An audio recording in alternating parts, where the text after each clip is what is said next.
এর পাশাপাশি হেলথ আপডেটের দিকে নজর রাখতে হবে। বিজেপি সাংসদ খগেন মুর্মু তিনি হাসপাতালে রয়েছেন। শঙ্কর ঘোষ বিজেপি বিধায়ক তিনিও হাসপাতালে ভর্তি রয়েছেন। বিজেপি সাংসদ খগেন মুর্মু তার আঘাত গুরুতর, আমরা সকলেই জানি নাক এবং মুখের আঘাত বেশ গুরুতর খগেন মুর্মুর। অন্যদিকে শঙ্কর ঘোষের অবস্থা আপাতত স্থিতিশীল, আইসিইউতে রয়েছেন খগেন মুর্মু এখনো পর্যন্ত, এবং তাকে দিল্লি এইমসে নিয়ে যাওয়া হতে পারে এমনটাও গতকাল শুভেন্দু অধিকারী তিনি বলেছিলেন। তার কারণ চিকিৎসকেরা বলছেন আরও বেশ কয়েক সপ্তাহ খগেন মুর্মুকে হাসপাতালে থাকতে হবে, তার কারণ তার নাকের এবং মুখের আঘাত বেশ গুরুতর।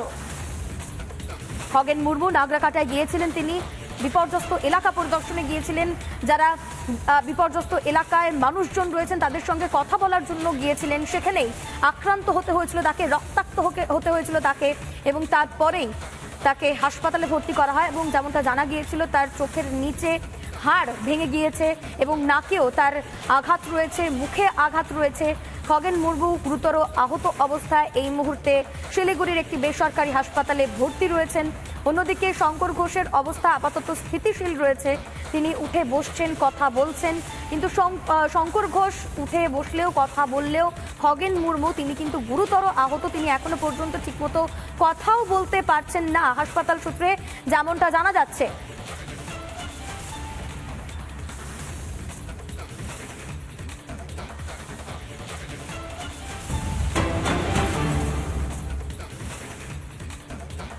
গতকাল রাজনৈতিক সৌজন্য দেখিয়ে মুখ্যমন্ত্রী মমতা বন্দ্যোপাধ্যায় দেখা করতে গিয়েছিলেন শিলিগুড়ির হাসপাতালে খগেন মুর্মুর সঙ্গে। বিজেপি সাংসদ খগেন মুর্মুর সঙ্গে দেখা করলেও একই হাসপাতালে থাকা সত্ত্বেও দেখা করেননি শঙ্কর ঘোষের সঙ্গে। আর এই নিয়েই মমতা বন্দ্যোপাধ্যায়ের মিথ্যাচার ফাঁস করলেন বিজেপি বিধায়ক। খগেন মুর্মু কথা বলার অবস্থায় ছিলেন না, মমতার সঙ্গে খগেন মুর্মুর কোনো কথাই হয়নি।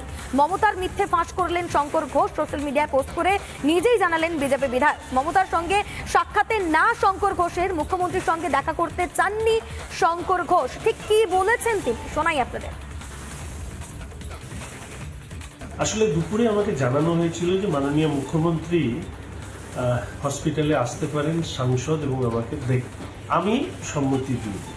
আর মাননীয় সাংসদ তিনি এতটাই গুরুতর আহত যে কথা বলার অবস্থায় নেই, ফলে সম্মতি দেওয়ারও ব্যাপার নেই। মুখ্যমন্ত্রী এটা ভালো করে জেনে আইসিইউতে গিয়ে সাংসদের সাথে দেখা করতে চান। শুনেছি 1.5 মিনিটেরও কম সময় ছিল।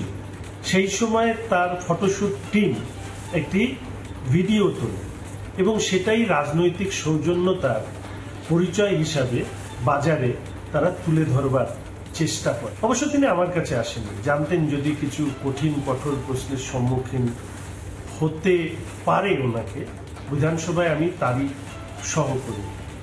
এটা হচ্ছে তৃণমূল কংগ্রেসের একটা ঘৃণ্য রাজনীতির উদাহরণ।